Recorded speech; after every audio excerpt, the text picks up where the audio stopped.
afternoon, everyone. Thank you for being here today. This is an opportunity yet again for us to walk through some of the matters that we are faced as a city. I'm joined this afternoon with our Deputy Mayor for Community Safety, Gary Gatewood, our Deputy Mayor for Immigrant, Migrant, and Refugee Rights, Beatrice Ponce de Leon. Our Corporation Counsel, Mary Richardson Laurie, is also here, and you all know my Chief of Staff, Christina Pasion-Zayas. This morning, we want to briefly talk to you all about what we have seen in California over this past week and our own preparations here to keep all Chicagoans safe while protecting the fundamental rights to freedom of speech and the freedom to assemble. When it comes to handling large-scale demonstrations, the Chicago Police Department, OEMC, and the Chicago Fire Department have extensive experience in ensuring the safety and the constitutionality of managing large-scale events.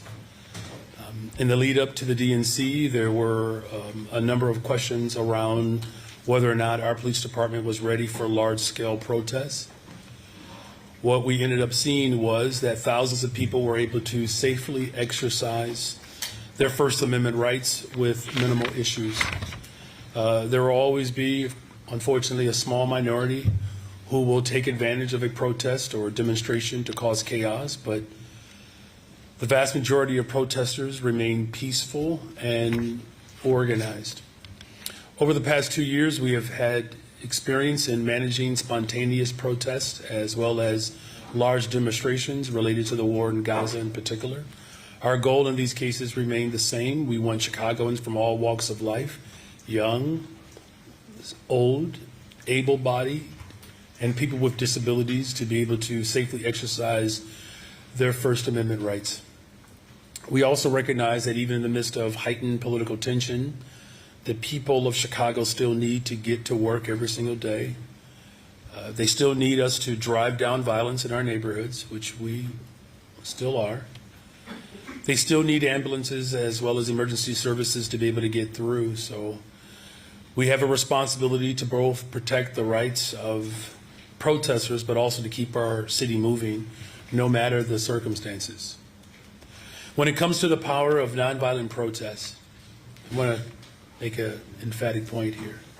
It was Dr. King that explained to us, I think he did an incredible job explaining this to us 60 years ago, where he said that the practical aspect of nonviolent resistance is that it exposes the moral defenses of the opponent. He has no answer for it, but if you use violence, he does have an answer. He has the state militia. That is exactly what we are seeing in Los Angeles. When a small number of protesters set things on fire, it plays into the hand of authoritarians like Donald Trump, who take advantage to ultimately repress all protesters. What we have seen in Los Angeles is really not about immigration. This is not about policy. This is about power. We have a tyrant in the White House who has a complete disregard for our Constitution and the dismissing of our democracy. The First Amendment of our Constitution clearly states that the federal government guarantees the right of the people to peaceably to assemble. The right to peacefully protest is so fundamental to our country that it is the very First Amendment of our Constitution. And when we talk about democracy, we are not talking about just voting every 4 years. In a democratic society, the people are in charge, and the government is responsive to the needs of everyday people. When we talk about democracy, we are not talking about some high and lofty idea. We are talking about A. Philip Randolph's definition. He says, a community is democratic only when the humblest and the weakest person can enjoy the highest civil, economic, and social rights that the biggest and most powerful possesses. In a democratic society, it doesn't matter if you have billions of dollars or if if you are living paycheck to paycheck, we should all have the same rights under the law. And that is why we stand up for our immigrant community. That is why we stand up for incarcerated people. That is why we stand up for working people. What we are seeing in California and across this country is an affront to that idea. We are seeing poor and working people being terrorized without due process. We continue to see families being ripped apart. While federal immigration enforcement have jurisdiction, we want to continue to assure that all Chicagoans know their rights. We will work with our community partners to continue to stand up for our immigrant community and for all of our people in our beloved city. Now I'm happy to answer any of the questions that you may have at this time. Okay, we'll start here with Justin. We have time for one question, one follow-up. We got to be quick because there's a lot of folks here. Hey, Mayor. On the rideshare ordinance, you've said that you support workers, drivers, having a boost to their wages, but you have not endorsed the ordinance specifically. What about the ordinance has not gained your support so far? Well, it's not a matter of whether or not it has my support or not. It's just a matter of making sure that we cover all of our bases, right? There's an entire review process that we go through to ensure that our pro-worker positions that we will work to codify will be able to stand up during, whether it's criticism or protest. We're seeing now that there are some places in America that are having second thoughts about abolishing the sub-minimum wage, where here we are in the city of Chicago, we're holding firm to our values. So it's not about just getting it done, it's about getting it done right. Is there a portion that you don't think is currently right and needs to be changed before it goes up for a vote? What we do is we look at all of it in a very comprehensive way, and as the most pro-worker city in America, I'm confident that we'll be able to continue to find pathways to continue to strengthen our city as a pro-worker city. Thank you. Good morning, Mr. Mayor. It is good afternoon. Oh, it is, isn't it? Thank you. You're welcome. We've seen what happened in Los Angeles, the federal government bringing in not only National Guard, but also Marines. Has Chicago made any special preparations to accommodate that kind of federal presence in our city? And are we giving any kind of thought to protest zones and ways to keep the downtown area open and free for business while First Amendment protests are going on? Yeah, the first and foremost goal and our responsibility is to keep everyone safe and to protect the rights of the people of this city and around the country. And so constitutional policing is our prevailing form of leadership, and we will continue to ensure that constitutional policing is carried out. Look, we do this well. There were concerns that people had about my administration leading into the DNC, a lot of hyperbolic concerns, quite frankly. Look, we demonstrated that we know how to protect people's right to assemble and to protect the Constitution while making sure that government continues to show up for people and that the everyday routines are not entirely interrupted.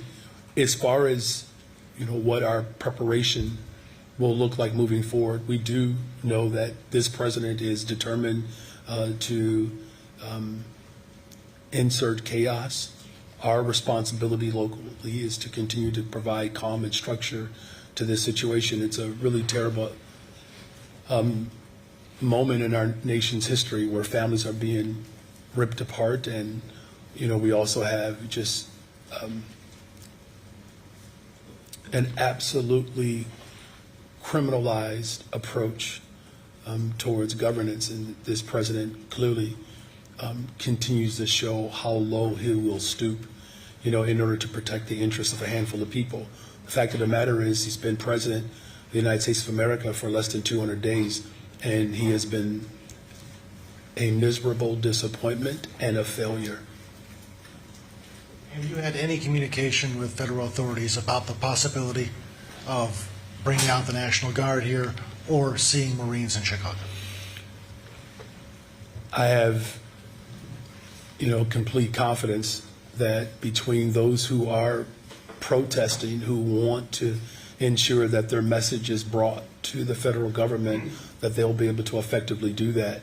Any need beyond our local police department as we assess the full situation, this is not something that even the state of California called for, right? I mean, so this president's desire to not only militarize and criminalize, but his commitment to drive chaos is something that I've said from the very beginning is not only reckless, but it's incomprehensible, quite frankly. So we're going to protect people's right to assemble while also ensuring that Chicagoans can get through their day-to-day. We don't have time for a long question today, sir, so just straight to the question, and we're going to go right to Heather. Yeah, straight to the question, we're going to go straight to Heather. Thank you. Jeez. I thought the theme of today's press conference was freedom of speech. At any rate, you have called on the citizens of Chicago to rise up against ICE, to resist ICE, to fight back against ICE. Many Chicagoans, including black and brown, tell me that that sounds like a call to violence. In light of the violence that we're seeing in Los Angeles now, the looting, the damage to property, the attacks on law enforcement, would you consider withdrawing that violent call to violence? I believe in nonviolence. I believe in nonviolence. Right. Well, you also have said that the illegal immigrants that are being targeted by ICE are the working families of Chicago. The real Chicagoans are now facing tax increases because you've spent millions of their tax dollars on migrants. They're including a grocery tax. Okay, we need the question. Why would you think that real Chicagoans should trust you to spend their money after you've already wasted millions of it on illegal aliens? We are investing in people. Is that really honestly your only answer? We're going to go to Heather now, thanks. Wow. Hi, Mayor. Hey. I want to cast your memory back to last week when a number of older people were protesting ICE outside a facility on Michigan Avenue, and Chicago Police Department officers and supervisors were present there. Are you confident that the reaction and the response of CPD did not violate the city's Welcoming City Ordinance or the Illinois Trust Act? Did officers act appropriately during that confrontation?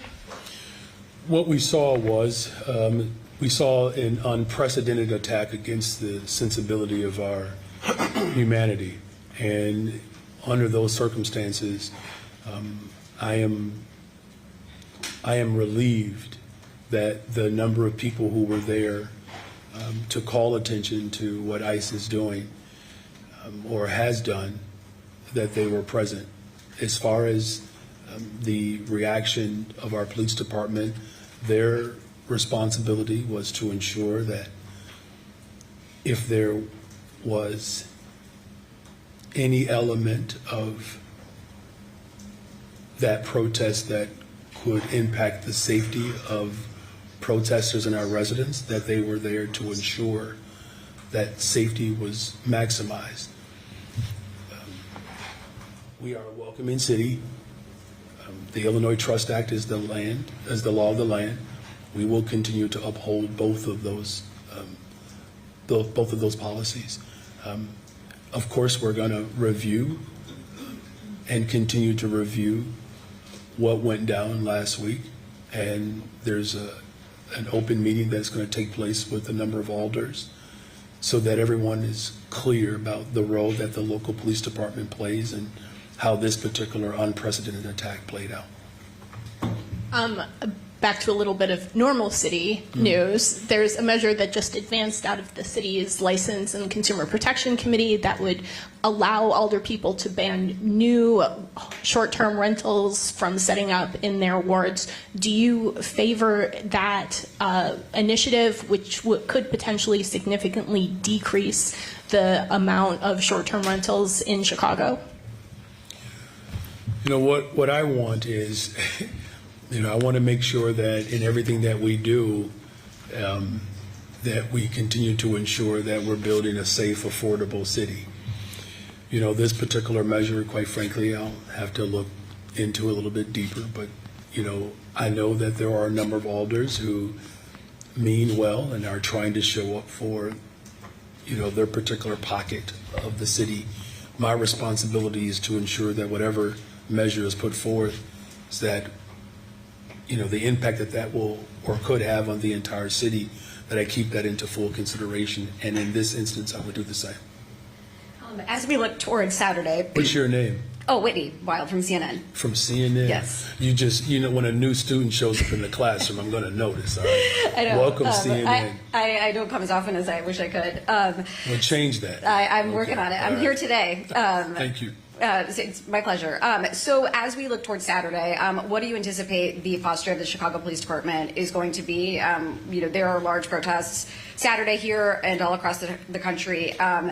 Again, what is the posture of CPD for Saturday? And then additionally, do you know if the city is having strong communications with the event organizers to make sure that expectations for what you can and can't provide are clear?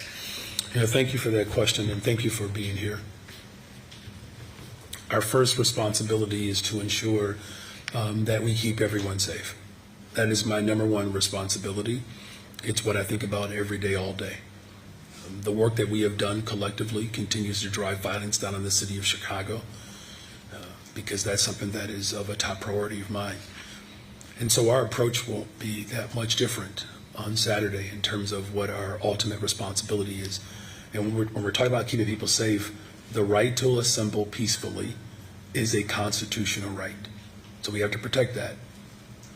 Now look, there are some actors that unfortunately act outside of their constitutional protection. And if that were to take place, those individuals will be held responsible and accountable. To the extent in which I can, name how we are in constant conversation and coordination with organizers, that's the strength of my administration. We talk to people. Now, there are some organizers that that might develop over the next, week or so that, we're going to have to identify. But when the large-scale protests took place, as there were strong voices calling for a ceasefire and the releasing of hostages, we demonstrated that we can coordinate with organizers of these demonstrations with law enforcement to keep everyone safe. That is what my expectation has always been, and I remain committed to that expectation. What's most disturbing, however, about Saturday is how the President of the United States of America is using our armed forces to celebrate him. We're going to see a very grotesque demonstration with tanks and other high-powered military gear that reflects authoritarianism and dictatorship. That's something that as a leader of one of the most dynamic economies in the world, I find that to be quite disturbing. But we're going to make sure that here locally that we demonstrate what's sensible about our democracy, and that's protecting the fundamental right to protest and demonstrate and to peacefully assemble. And if individuals work outside of those confines, we'll hold them accountable. You might already have a policy in place for this, but just on the off chance that you don't, as we see these protests roll through, and we saw high-level supervisors out, we saw Deputy Mayor Gatewood out last night.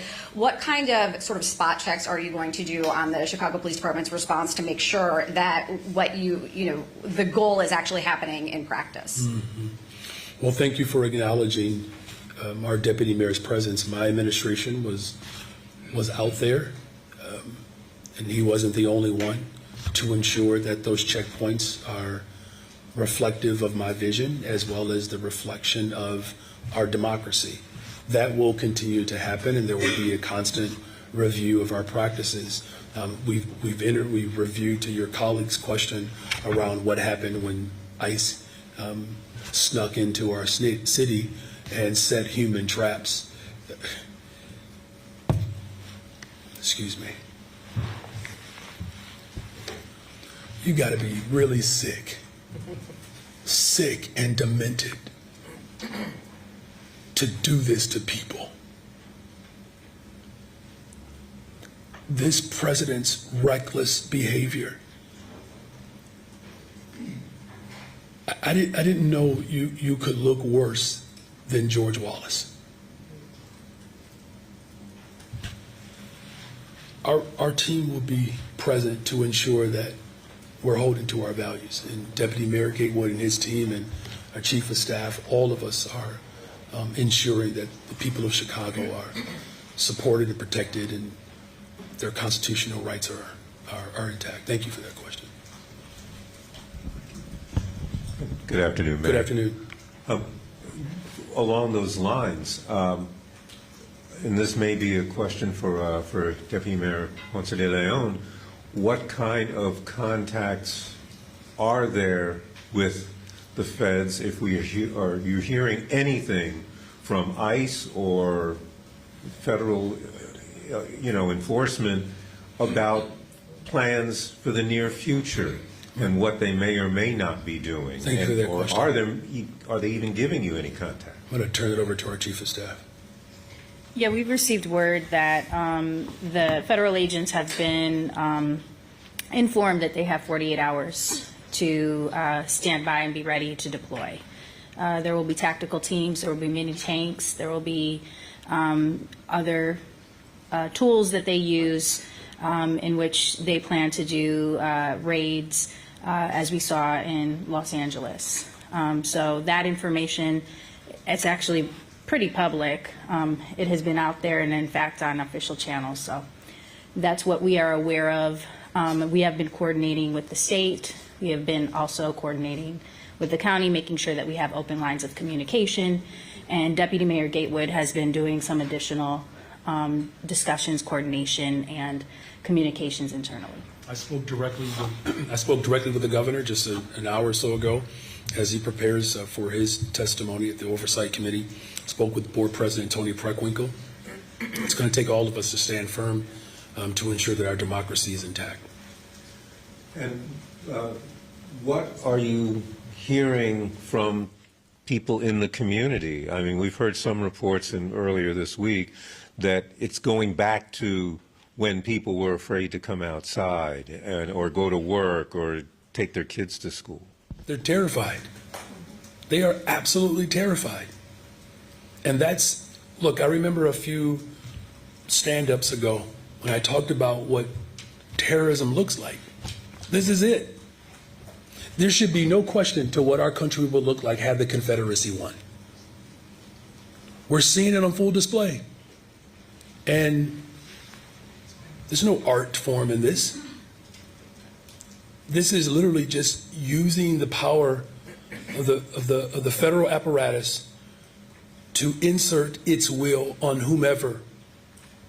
Right now in our country, there's no check and balance. It doesn't exist right now. Speaker Johnson, who is third in charge if something were to happen to the President of the United States of America, won't even raise his voice. As a believer in faith and justice, these individuals are cowards. They are hypocrites. They're dangerous. There's one branch of government right now in this country, one branch. He has taken over the courts. The Congress says nothing. And so people are terrified. But in the city of Chicago, we are going to remain vigilant and firm in protecting what is sensible about our existence. And that's ensuring that the Constitution is actually maintained. Here's the bottom line is this. You either support the Constitution or you do not. And right now, this president is literally just trampling all over the Constitution right now and doing it in plain sight. And so we're going to do everything in our power. Beatrice Ponce de Leon, Deputy Mayor, we're going to make sure that people know their rights. We'll relaunch and relaunch again to ensure that people of Chicago know their rights. Yeah. Thank you, Mayor. Could you or Mary maybe update us on the investigation by the Department of Justice into the hiring? Are you having to supply documents? Have you had to do interviews? Is that something you can address? Just before I turn over to Mary Richardson Laurie, this is so fraudulent. It's a slap in the face to the civil rights era movement. I mean, you have a president that is establishing a cabinet that looks like the country club, the oligarchs, the ultra rich. individuals who have no background and training in the very department in which they are entrusted to serve. You know, we're very proud of the fact that we have a number of incredibly talented, capable, diverse individuals that are helping to transform our city. There's clearly benefit in the way my administration has approached governance. Violent crime is down, investments are up. So this is not about whether or not we're effective. This is about creating a distraction so that he can continue his efforts to rob working people in this country. Mary? Mary Richardson, Laureate Corporation Counsel. We have begun to have a dialogue with the Justice Department regarding their letter. We did finally formally receive a copy of their letter in which they assert Title VII violations is their allegation, contingent upon the ongoing communications that we have with them. So we will be submitting a response, a written response to them so they understand our position. They in turn are going to be submitting some questions to us to help to narrow the scope of their request. And then that dialogue will continue within the bounds of the law. Very good, thank you.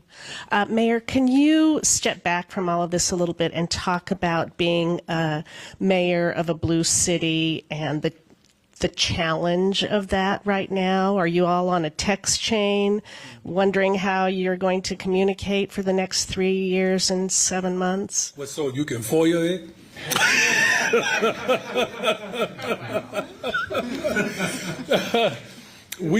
So that's a great question. What I will say is this. There are some fundamental differences between cities that are ran by Democrats and those ran by other members of different parties, or a different party, Republican Party. But there's one thing, though, that is consistent, is that we know that it's at the city level is where government really shows up for people. And so in that regard, that there is a universal line of communication through the U.S. Conference of Mayors, which I believe I'm going next week to talk to mayors all over the country, and they all won't be Democrats, right? They're all concerned with what I'm concerned about, whether you're Republican or Democrat or independent or otherwise. Community safety, investing in housing, healthcare, and good paying jobs, our education system. You know, as far as, you know, Democratic cities, I will say that it is clear that there is more intentionality around the Trump administration to attack democratically ran cities. In fact, Governor Abbott spent millions of dollars attacking our city. Literally spent millions of dollars. Not trying to work in collaboration to coordinate how we can deal with what occurred or what was happening at the border. I will say, though, that our resolve is my resolve and our collective resolve still remains. I will say, though, that communication extends beyond mayors. It even speaks to community groups. I'm going to turn over to our Deputy Mayor, Ponce de Leon. She can speak about some of the work that's happening on the ground and the way in which we're all communicating to ensure that we're showing up for working people, and at this time in particular, our immigrant community. Thank you, Mayor. Yes, thanks for that question. You know, our team is part of a network, a national network of immigrant affairs, immigrant rights offices out of mayor's offices. So we are certainly connected to them there and are seeing the types of activities that are going on in other cities as well. But locally, we meet and often are in touch with the major organizations that are fighting this and trying to inform residents. So the National Immigrant Justice Center, the Illinois Coalition for Immigrant Refugee Rights, the Resurrection Project, OCAD. And what we hear is certainly people are afraid, but people are also finding ways to stand up for their rights and to get connected to resources. And just a couple of the challenges right now is the need for legal support for deportation defense and for legal guidance. And as you know, we try to drive some philanthropic, private dollars in that direction, but also just send an invitation out to lawyers and others that might want to support those efforts. That is the most pressing need that we're seeing right now. And then in working with these organizations, also pushing out not only the know your rights information, but ways that families and individuals can be prepared in the case of a detention and what they can do. So I am often sharing this number, but I want to share it again. There's the hotline. It's 1-855-435-7693. That's for any immigration-related question or emergency. People recommend that give them a call. And then the shared website that is with the state and some of the organizations, and that one is good for beyond Chicago. And we're seeing, and we might see these actions happening outside of the city as well.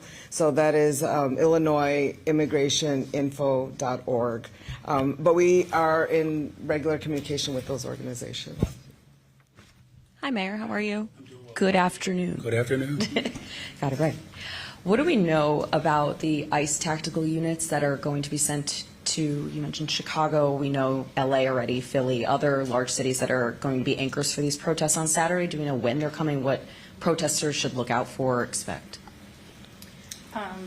Just as I mentioned before, yesterday the notice was given to agents that they have 48 hours to deploy. That there will be 5 cities that are targeted, Democrat-led cities, Chicago being one of them for sure, and that they were going to be targeting, workplaces in terms of the raids. We have seen, as how they've shown up in LA with the mini tanks, with arms, with also chemical agents. We have seen them in full riot gear. We have seen them fully concealed.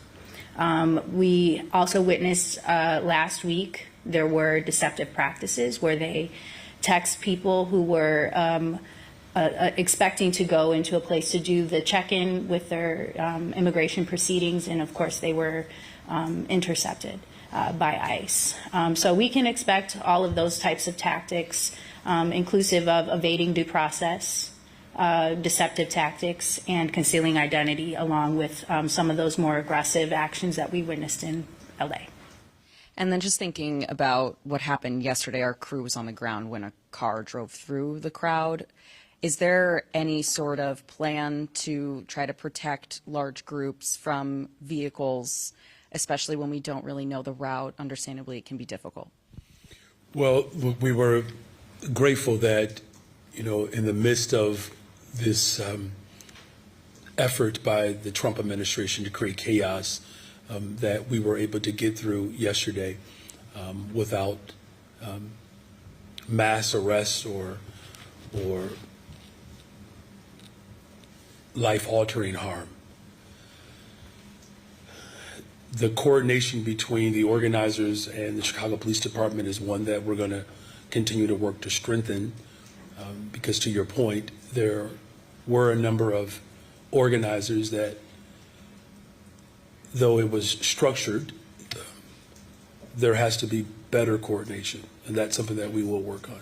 Deputy Mayor, do you want to add anything else to that? Yeah, absolutely. So thank you for that question, Sabrina. Of course, after every large incident, we do an after-action report to get a better sense of what we can improve. Nobody obviously expects someone to do what they did yesterday, so we'll make improvements on that. We already had a meeting this morning with some of our team on additional resources we'll need in place. We've been in contact directly with the governor's office about some of the support they can provide as well. So again, our teams are constantly thinking about ways to evolve and make sure folks are able to protest safely and our police are able to do their jobs. So that's what we'll continue to do on this one as well. Hi, I guess this would be for Christina Pasiones, ICE Director in Gatewood. In terms of when ICE says they're going to have an action, what is the protocol for CPD and what is an appropriate role for them? I was told by an activist today that under the Trust Act, it is not appropriate for them to cut off streets or do crowd control. Is that your understanding? Basically, what's the CPD's role when ICE comes in? Let me just start off by saying that, and thank you for that question, we are a welcoming city, and that ordinance is the law of the land, the Illinois Trust Act. It's the law of the land, which simply states that our local law enforcement will not coordinate or engage or behave as federal agents. Now, if there's a federal warrant that is available, then that provides space for a different type of assessment. as far as the role and the responsibility of our police department, it is to ensure that protesters can live out the Constitution safely. That is their responsibility. They also have a responsibility to ensure that, in the event there are actions that are moving, that it is effectively coordinated, right? Because we don't want anyone to get injured. And so there's a certain element, I don't know what this person's definition of crowd control is, but I can tell you as mayor of the city of Chicago, I want to make sure that whether that crowd is 5 or 5,000 or 50,000, that they're protected. That is the role and the responsibility of our police department. I don't know if they have to add anything else. Thank you for that. Okay, and so given that the CPD was there, ICE claims that they had final orders of removal for every one of the people they took. I've FOIA'd for those and have not gotten them from ICE yet. Is it your understanding that they did have those orders of removal? Look, it's a great question. I don't know if anybody up here can answer that. Look, we're not federal agents. We don't represent that jurisdiction. What I can say is that as someone who does represent 2.8 million people, that the President of the United States of America setting human traps, it's still unconscionable. And I know Chicago appreciates our position of being a welcoming city. We do. As far as any of those final orders, that's beyond our jurisdiction. So I can just confirm those were not presented to city officials. I don't know. They're not required to do that, I don't believe. So, we'll have to get back with you on that. Like, because I want to be thoughtful here, because I don't want anyone to believe that somehow we are in coordination with the federal government. They're not just showing up, they're just showing up with tanks and setting human traps. There is no coordination between the city of Chicago and the federal government. There isn't, not particularly on this issue. What? We got to go. Monica, we got to keep going. Monica, we got to keep going. My question is for Chief Cristina. Me gustaría que me explicara cómo se está preparando la ciudad de Chicago para las grandes protestas este próximo sábado y qué han escuchado por parte de ICE, qué podemos esperar las próximas semanas en cuanto a operativos. Sería mejor si el Deputy Mayor Ponce de León puede contestar, porque ella está en comunicación con las organizaciones. ¿Puedes repetir la pregunta? ¿Cómo se está preparando la ciudad de Chicago para hacerle frente a las próximas redadas, pero a las próximas protestas este próximo sábado? Sí. Bueno, primeramente, como se ha dicho esta mañana, la ciudad se está preparando para estar seguros de que la gente tiene la capacidad y el derecho de salir a protestar de una manera segura, ¿verdad? Tomando en cuenta, al fin de cuentas, la seguridad de toda la comunidad. Entonces, con la policía va a haber manera de que ellos sigan las reglas de la ordenanza de bienvenida, sigan las reglas del estado de Illinois Trust Act, y a la vez proteger a las personas que están protestando. Pero también tomando en cuenta de que, dijo el alcalde, que hay a veces personas que pues quiebran las leyes, que causan daños, puede haber violencia y van a tener que estar preparados también para eso. En cuestión a lo que puede ser que venga ICE en estos días que siguen, ya tenemos básicamente confirmado públicamente, se ha dicho, ¿verdad?, que va a haber redadas tipo como lo que sucedió en Los Ángeles. Pueden empezar mañana, puede ser en esos días que vienen. Y también nosotros no podemos interferir con el trabajo de ICE, pero tenemos que ni colaborar con ellos, ¿verdad? Solamente ver la manera de seguir protegiendo al pueblo de la ciudad de Chicago. Mencionó anteriormente que están trabajando con las organizaciones. Cuénteme, ¿qué están haciendo específicamente? Bueno, hablamos diariamente con líderes de las organizaciones como son ICER, el Proyecto de Resurrección, OCAD, porque sabemos que ellos están en la lucha, están informando a la gente de lo que son sus derechos, los recursos que hay para ellos, y también ellos están organizando protestas, demostraciones de una manera pacífica. Lo que quieren es que luchar en contra de lo que está sucediendo a nivel nacional, pero hacerlo de una manera que no pone en peligro a las personas que están. Y tenemos que agradecer que están tomando sus riesgos ellos mismos. Muchos son impactados y afectados personalmente. Nosotros queremos apoyarlos de una manera que también respeta lo que son las leyes de la ciudad y el trabajo de la policía de la ciudad de Chicago. Thank you. Thank you. We will continue to organize collectively. Thank you. Mayor, good afternoon. Good afternoon. Block Club reported today that Uber overcharged customers $1.8 million in a downtown congestion fee that was collected by the city. The company is now asking the city to pay them back because the company paid back its customers. Should the city do that?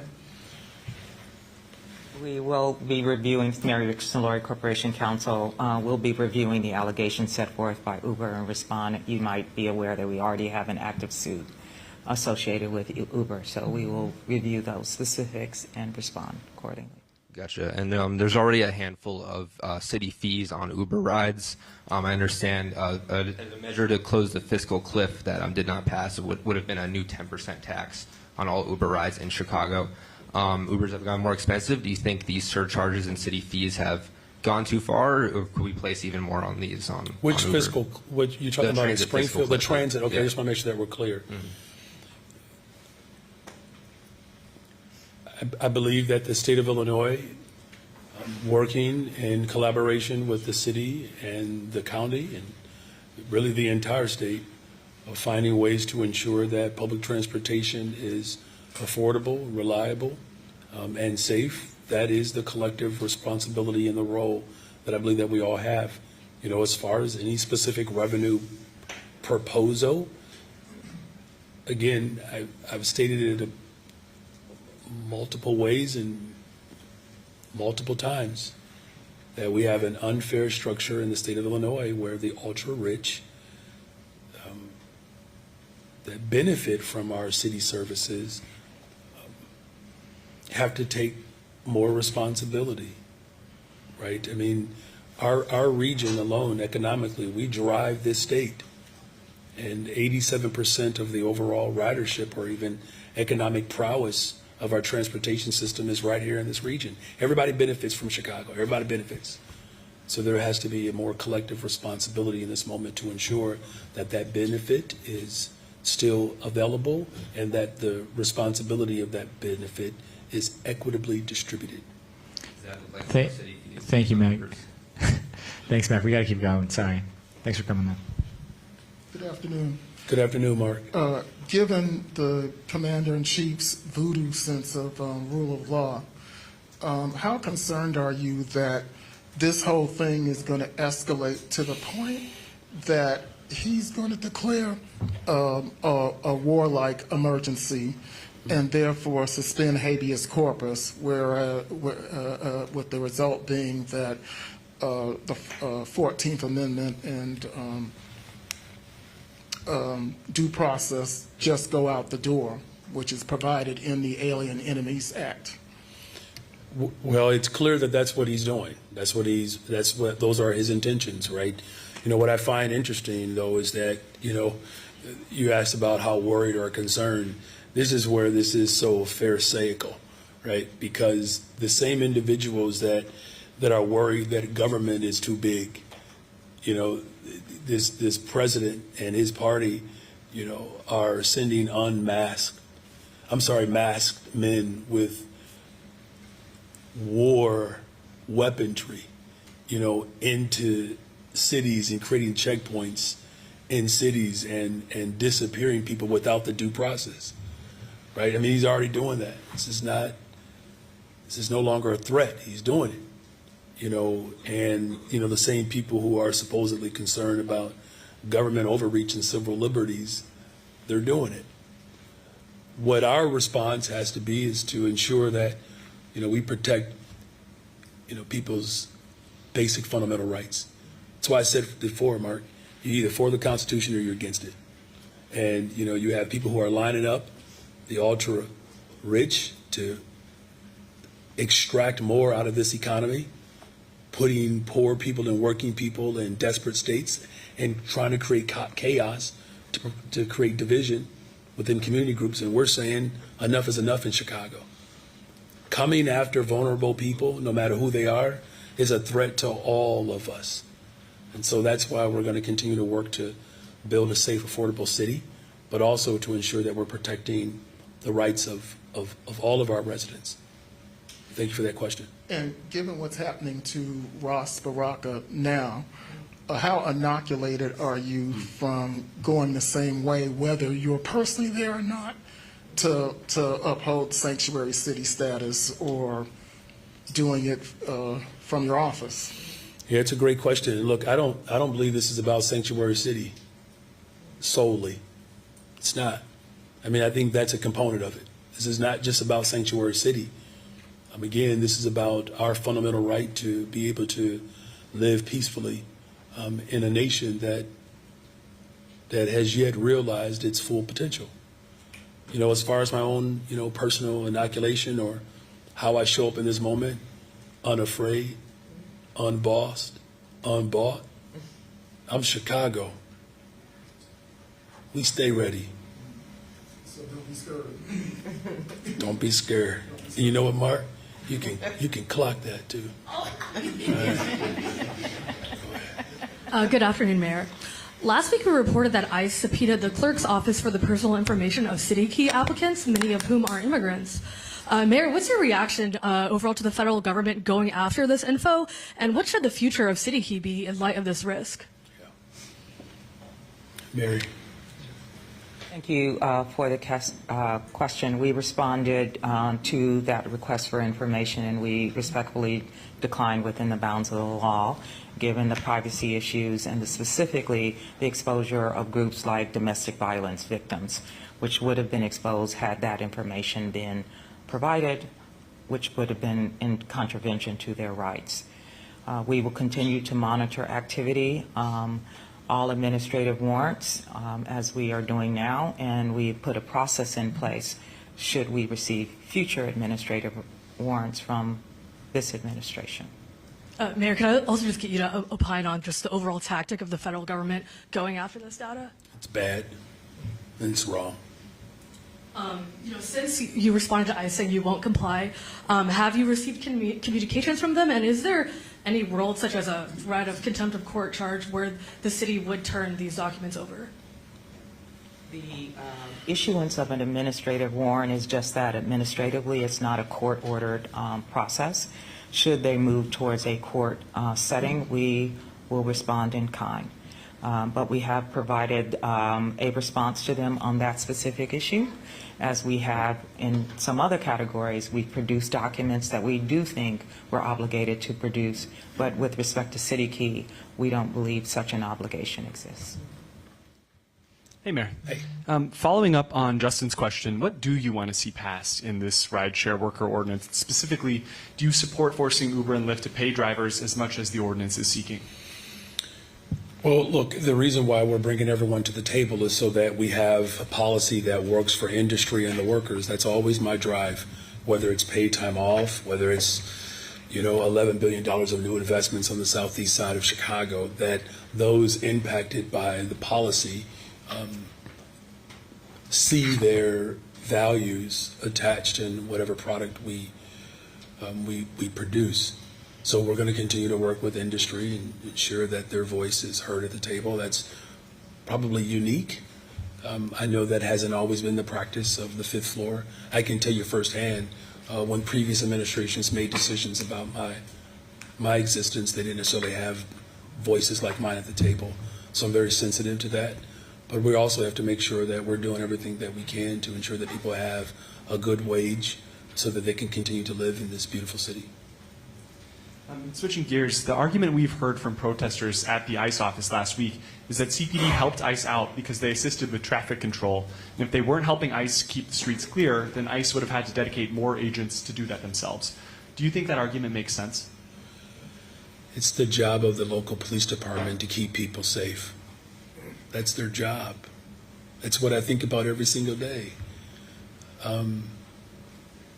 Here, I hope this isn't seen as a stretch, but just from a liability perspective, especially, Mary Richardson and Larry and I, we deal with this all the time, that in some instances where government is responsible for or has been made responsible for certain accidents that have occurred, that has, created some level of a weighted burden, right? And so it's not a coordinated effort to see families deported and separated. Let's just pause for a second. This is what we're talking about. There's what Trump is doing. That's our problem. It's what Trump is doing. Trump is disappearing people. Trump is militarizing forces. That's what he's doing. What our local police department has a responsibility to do is that when people assemble, that they are protected so that their rights are ensured. That's the role that I have as the mayor of the city of Chicago, is to ensure that the First Amendment is protected. Now, is there room to continue to review our practices? Of course, this is unprecedented. But we have one clear opposition in this country right now. One. That's my focus. We're going to ensure equity and justice is maintained in this city, that he can come after us in any form in which he pleases. How we show up for one another, that's what's most critical here. It's not just immigration.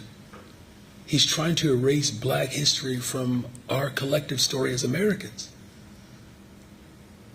Here's the same person who is cutting off food and medicine to people.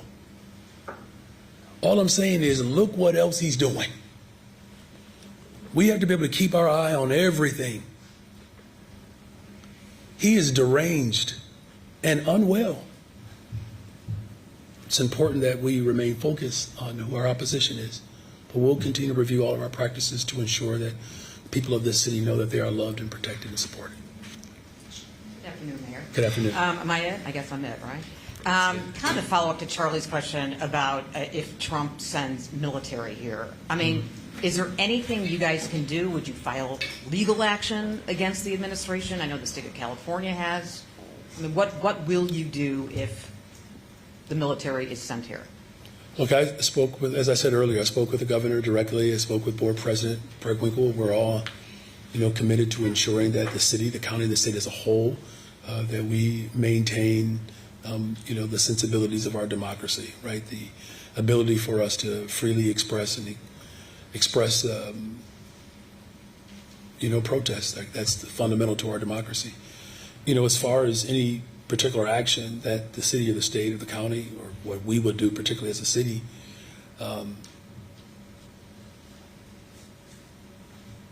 this is a necessary fight for all of us to be able to push back. Whether we use the courts or whether we continue to protest and raise our voices, dissent matters in this moment. Now look, he is abusing his power. We warn people, though. You all know we warn people. I've been saying this for months before the November election, that there are those in this country who have not accepted the results of the Civil War. And it's a war on our culture. It's a war on our democracy. It's a war on our humanity.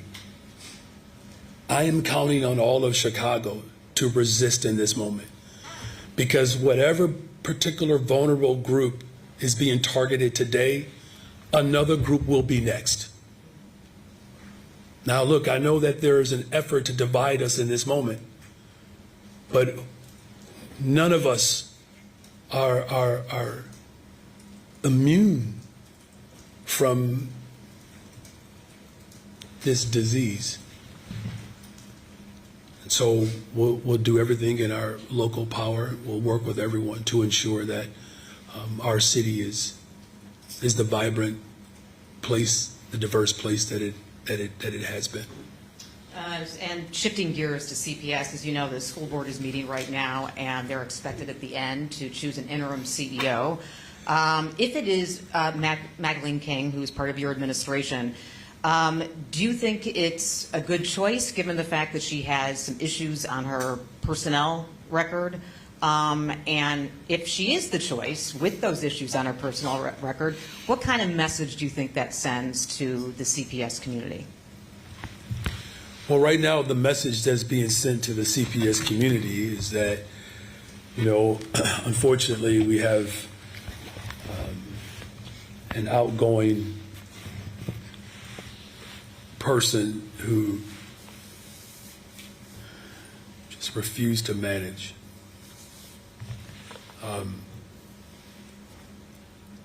You know, the budget that was put forward last year, as we told people, was just, it wasn't a real one. It's just make-believe, just speculation. It was lazy. As the board makes a decision on who the right person is to lead our district through this transition, it has to be someone that reflects the values that I've fought for my entire education career. That's the thing that's most important here. But should that person have violations on their personnel record? The person has to reflect my values. And my values are, we have to have a school district that works for every single child. Now look, I'm not going to get into any speculation around, you know, who the final person will be, but I do know that there was a very thorough process as I directed the board members to go through, to vet, and to take that thorough process before the democratic body. And, you know, democracy at this point in our city's history is probably more important than it's ever been. So, you know, we're going to have a school district that maintains class sizes that are smaller and manageable, libraries and librarians, social workers and counselors. We're going to make sure that we have a school district that provides extracurricular support and protects the LGBTQ community, the immigrant community, and Black history, veteran educators. That's the school district that people voted for, and that's the school district in which we are transitioning into. And I'm looking forward to, as we build a school district that reflects those values, that we have a leadership team that is committed to doing the hard work to ensure that our values are also reflected in how we invest in people. All right, thank you all very much. You all have been great today. Thank you. Yep. You're welcome.